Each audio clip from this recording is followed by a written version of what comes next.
Hello दोस्तों, कैसे हो आप सभी। और क्या आपको पता है, आप जो गैजेट्स, जो स्पीकर, जो ईयरबड आप खरीद रहे हैं एक बड़े ब्रांड के नाम पे, असल में वो उस ब्रांड ने बनाए हैं। जी हाँ गाइस, आजकल मार्केट में एक बहुत ही बड़ी कंट्रोवर्सी चल रही है। वो चल रही है फ्लोबिट्स वर्सेस बेस ट्यून्स के बीच में।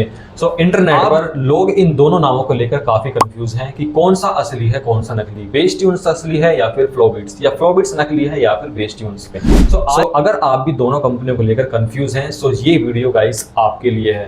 आज की वीडियो आप पूरा देखें, कौन किसके साथ जो है स्कैम कर रहा है, या कौन रियल है कौन फेक है, सब इस वीडियो में आज की पता चल जाएगा। चैनल पर अगर आप नए हैं तो सब्सक्राइब करके जुड़ जाएं। Let's start. इस बेस ट्यून्स और फ्लोबिट्स की लड़ाई को समझने से पहले मैं आपको एक सिंपल सा उदाहरण देना चाहता हूं। जैसे कि आप लोग जानते हैं कि गर्मी का टाइम चल रहा है और आप गए हैं मार्केट एसी लेने, लेकिन वहां पे आपको क्या होता है कि अलग अलग ब्रांड के 10 तरह के एसी आपको देखने को मिलते हैं, और आप उनमें से कोई सा एक, जो भी ब्रांड आपको अच्छा लगेगा उसका उठा के घर पे ले आते हैं। लेकिन वो एसी एक्चुअल में उस ब्रांड ने बनाया ही नहीं है, वो सिर्फ स्टिकर लगा के बेच रहा है।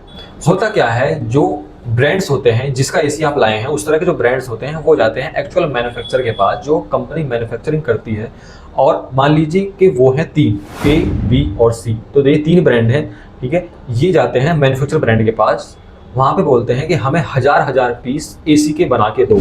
तो वह मैन्युफैक्चरिंग कंपनी जो है वो तीनों ब्रांड को अलग अलग हजार पीस बना के दे देती है। लेकिन उसके जो इंटरनल पार्ट्स होते हैं वो एक्चुअल में सेम होते हैं। जो बाहर का जो डिजाइन है वो चेंज हो सकता है, लेकिन जो इंटरनल पार्ट है वो सेम टू सेम होता है।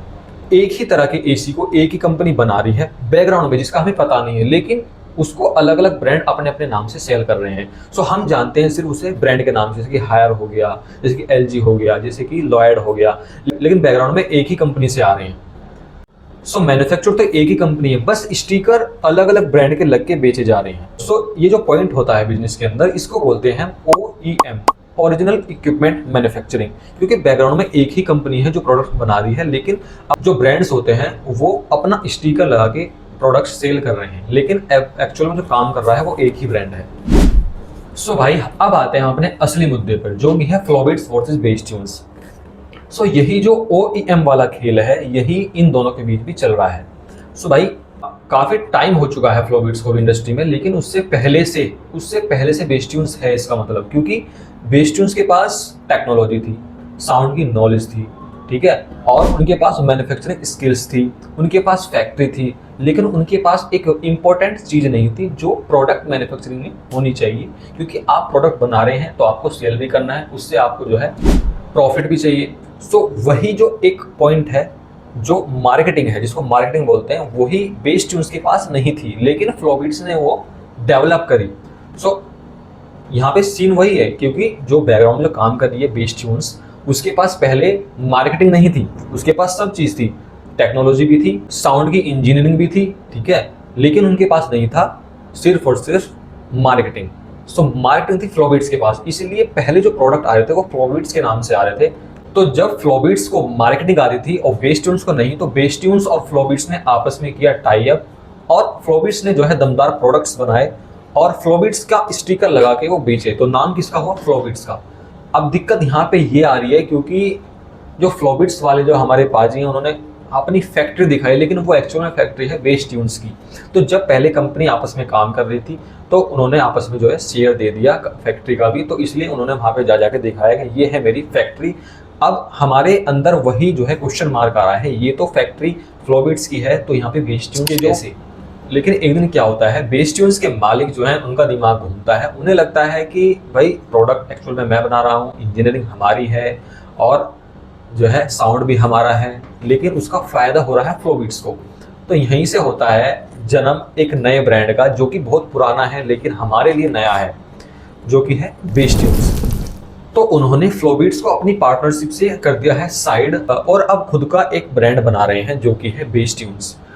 ये तो हो गया भाई कंपनियों के जो बीच में जो डिफरेंस है, या फिर जो हमारे जो माइंड में क्वेश्चन मार्क आ रहा था उसको क्लियर करने का। तो लेकिन अब आती है बात, जैसे कि हम एज ए कंज्यूमर हैं, तो हमारे लिए कौन सा बेहतर है, फ्लोबिट्स बेहतर है या फिर बेस ट्यून्स बेहतर है? तो इसके ऊपर बात करते हैं। भाई, बात करते हैं एज ए कंज्यूमर, क्योंकि हम लोग, आप लोग एक कंज्यूमर हो, और हमें क्या चाहिए एक्चुअल में? हमें क्या ब्रांड नेम चाहिए? बिल्कुल नहीं। हमें क्या सिर्फ फ्लोबिट्स का नाम चाहिए? बिल्कुल नहीं। हमें एक्चुअल में क्या चाहिए? अच्छा साउंड, अच्छी क्वालिटी, अच्छी बेस, जो बोलते हैं कि घर के सरिये हिला दूंगा, वो वाली बेस हमें चाहिए। सो वो आ कहाँ से रही है? एक्चुअली वो आ रही है भाई बेस ट्यून्स के पास। अगर बेस ट्यून्स वही प्रोडक्ट हमें कम प्राइस में देता है और ज़्यादा वारंटी के साथ देता है, तो हमें एक्चुअल में चुनना किसको चाहिए? मैं क्लियर नहीं बोलूँगा, आपको ये खुद सोचना है। क्योंकि जो डील होती है वो कंपनी के लिए फ़ायदेमंद हो या ना हो, लेकिन हमारे लिए फ़ायदेमंद होनी चाहिए। सो अभी से पहले क्या हो रहा था, फ्लोबिट्स जो है वो अपने टावर स्पीकर्स के साथ दे रहा ओनली 6 मंथ की वारंटी, और प्राइस भी थोड़ा हाई था। लेकिन बेस ट्यून्स क्या कर रहा है? कम प्राइस दे रहा है और 1 ईयर की वारंटी दे रहा है। तो हमारे लिए बेस्ट कौन है? क्योंकि अभी जो ट्रेंडिंग में चल रहा है हीरा 6 प्रो, हीरा 6 प्रो का प्राइस 17,500 फ्लोबिट्स की साइड से मिलता है, लेकिन वहीं बेस ट्यून्स में वो प्रोडक्ट जाके बन जाता है ऑरा 6 प्रो। सो वहाँ पे उसका प्राइस है 15,500। सो सिंपल सा डिफरेंस आ गया प्राइसिंग में।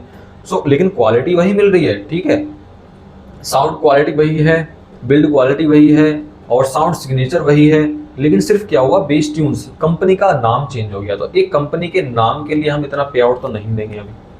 तो भाई अब बात करता हूँ अपने पर्सनल एक्सपीरियंस की।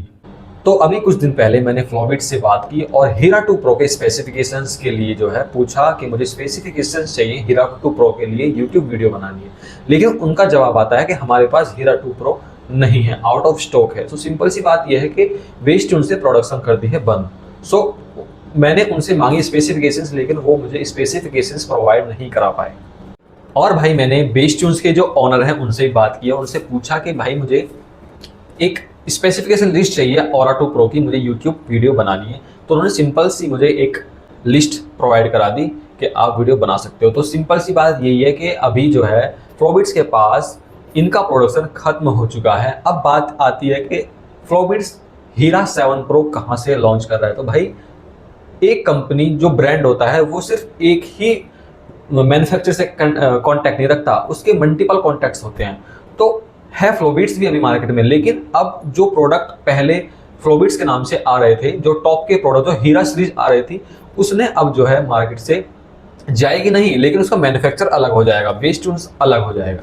तो अब जो आपको जो जो क्वालिटी पहले फ्लोबिट्स में ढूंढ रहे थे वो एक्चुअल में बेस ट्यून्स के पास है और वो बहुत पहले से है। सो गाइस आज की वीडियो में फिलहाल इतना ही था। सो होप आपको ये सारी बातें समझ में आ गई होंगी, एक्चुअल में इन दोनों के बीच में चल क्या रहा है, आपकी कंफ्यूजन इस वीडियो से दूर हो गई होगी। बाकी अगर मुझसे कुछ छूटा है तो आप कमेंट सेक्शन में जो है वो मैसेज डाल सकते हैं, मैं उसके ऊपर या तो वीडियो बना दूंगा या फिर आपको कमेंट सेक्शन में ही उसका जवाब दे दूंगा। सो गाइस आई होप कि आपको ये वीडियो बहुत ही पसंद आई होगी और आपका जो माइंड में क्वेश्चन मार्क था फ्लोबिट्स और बेस ट्यून्स को लेकर वो अब चला गया होगा। सो अगर आपको पसंद आई वीडियो तो लाइक करो, चैनल पे सब्सक्राइब करो। मैं मिलता हूँ ऐसी ही एक और नई वीडियो के साथ, तब तक के लिए अपना ध्यान रखो। Bye bye.